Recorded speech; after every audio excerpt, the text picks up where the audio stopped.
kembali lagi bersama Sihat seputar informasi kesehatan bersama Dr. Agung. Oke dok, kita tanya-tanya lagi, lanjut lagi dok. Saya pengen tahu nih dok, tujuan dari penggunaan behel. Tujuan dari penggunaan behel ya, sebenarnya kita lihat banyak sekali emang sekarang ya fenomena pemakaian behel pada anak-anak remaja ya. Iya.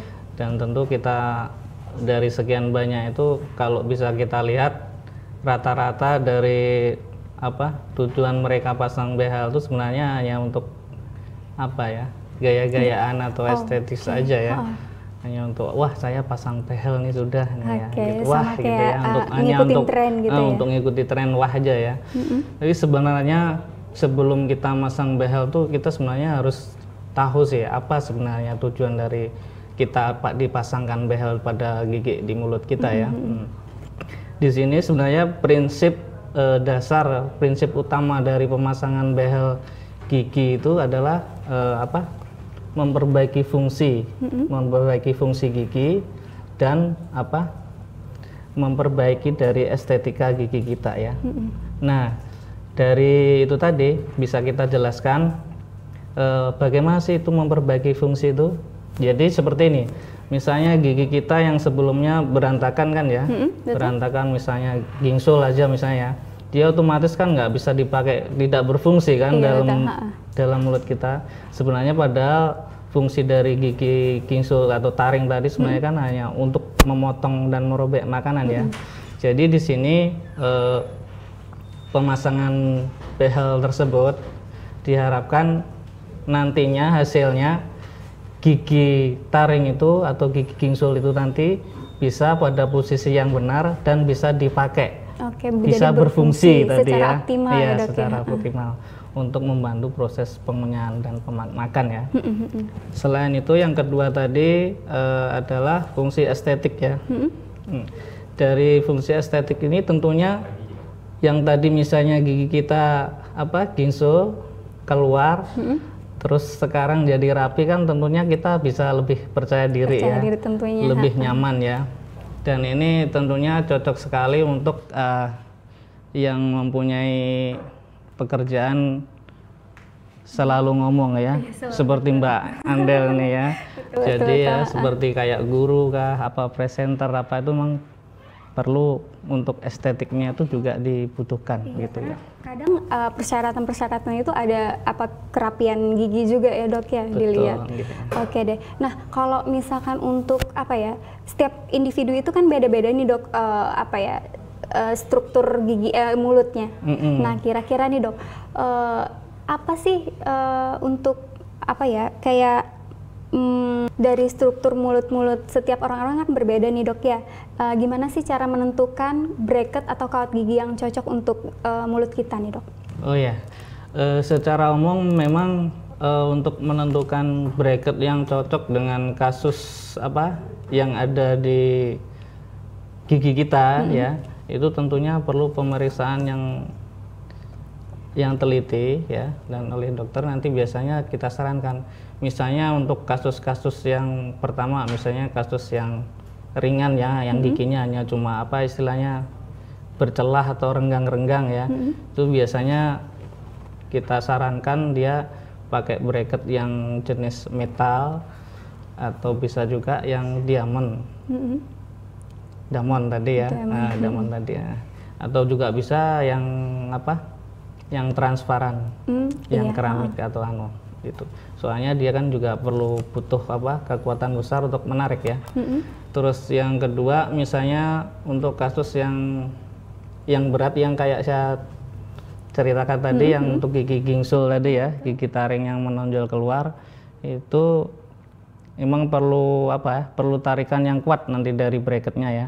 Jadi itu kita sarankan untuk pakai yang metal sih, metal bracket atau yang diamond. Biasanya lebih cepat itu nanti. Nah dok, kalau misalkan kita masang bracket atau kawat gigi itu ada keluhan-keluhan tersendiri nggak dok?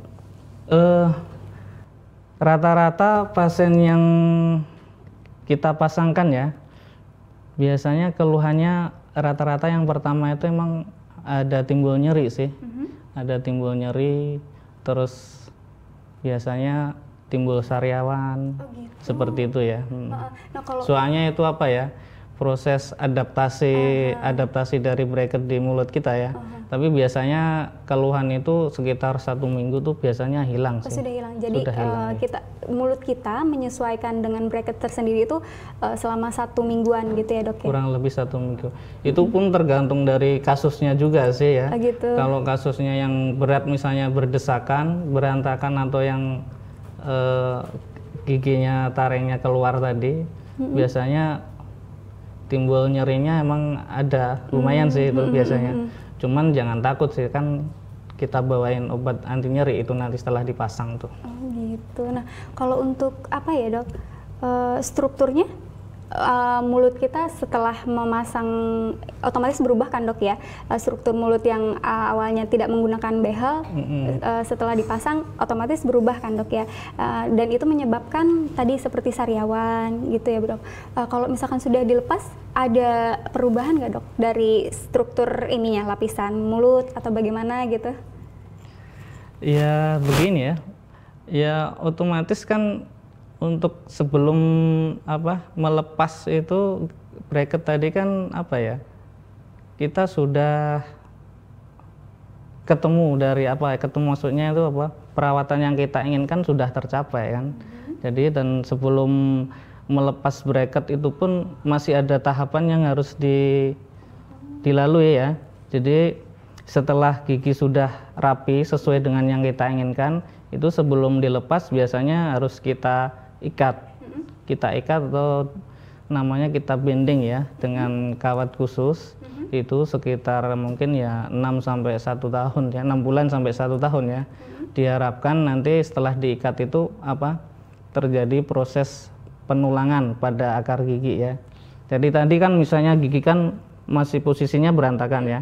Otomatis dia kalau kita gerakkan, kita rapikan, di situ ada kerusakan tulang di sekitar akarnya itu. Jadi untuk biar kerusakan tadi sembuh, itu harus kita ikat sebelum kita lepas. Itu menjaga biar setelah kita lepas bracket giginya nggak kembali atau relapse gitu ya. Jadi bisa kembali gitu ya dok ya? Gigi otomatis bisa kembali kalau proses penulangannya tadi belum sempurna gitu. Jadi emang harus kita ikat dulu. Itu pun nanti setelah diikat, setelah dilepas, itu pun kita harus masih pakai masih pakai namanya itu yang membantu untuk gigi tetap stay di tempatnya ya dok ya. Betul. Oke, jadi ada beberapa tahapan cukup panjang ya dok ya, tahapannya dari kita pemasangan, sebelum pemasangan observasi mulut dulu gitu sampai pelepasannya ya dok ya. Oke deh, kalau resikonya sendiri dok? Resiko dari pemasangan bracket ya. Resiko dari pemasangan bracket tadi yang jelas timbul nyeri. Itu resiko pasti ya.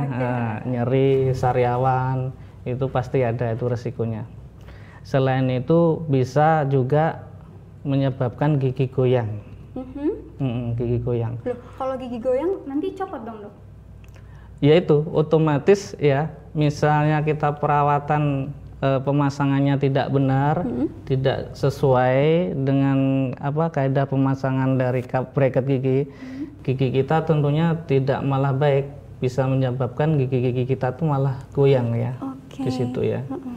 Selain itu bisa menyebabkan infeksi gigi. Misalnya aja kan sebelum kita pemasangan aja sudah keadaan rongga mulut kita tuh jelek misalnya, sudah buruk, jelek, sudah kita habis itu kita pasang bracket lagi, tambah jelek juga akhirnya.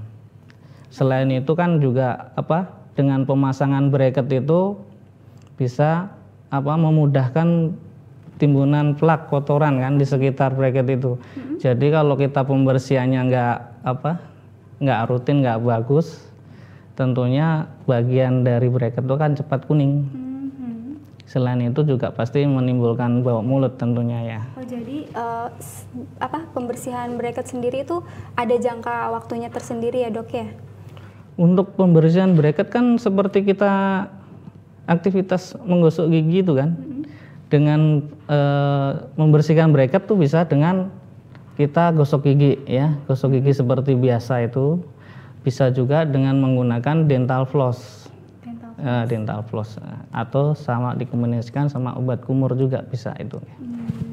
Kalau untuk itu perawatan di rumah gitu ya dok. Kalau misalkan kita ke tempat dokter itu ada perawatan khusus nggak? Jadi di sini ya seperti yang kita jelaskan tadi, ada bracket metal, ada bracket yang keramik, ada bracket yang diamond ya. Jadi untuk bracket metal sama yang transparan keramik tadi, dia itu kan memakai karet elastis tadi, yang karet yang warna-warni tadi Mbak Andel ya.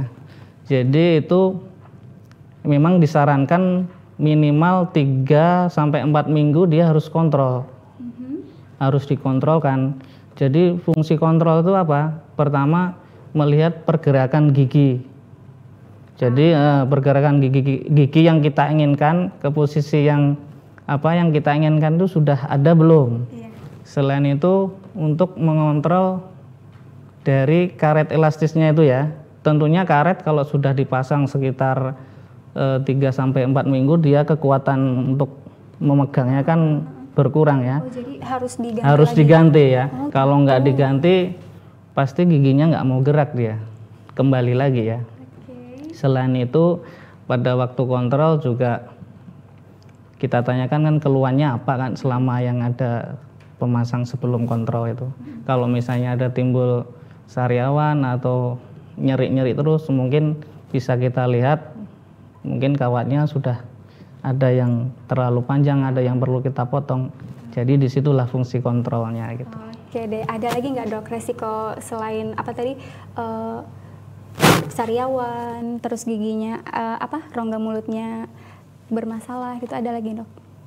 Ya seperti yang gigi goyang tadi ya, bisa lepas juga. Terus bisa juga dengan pemasangan bracket itu kalau tidak steril, tidak bagus, tentunya kan malah menularkan penyakit kan ya.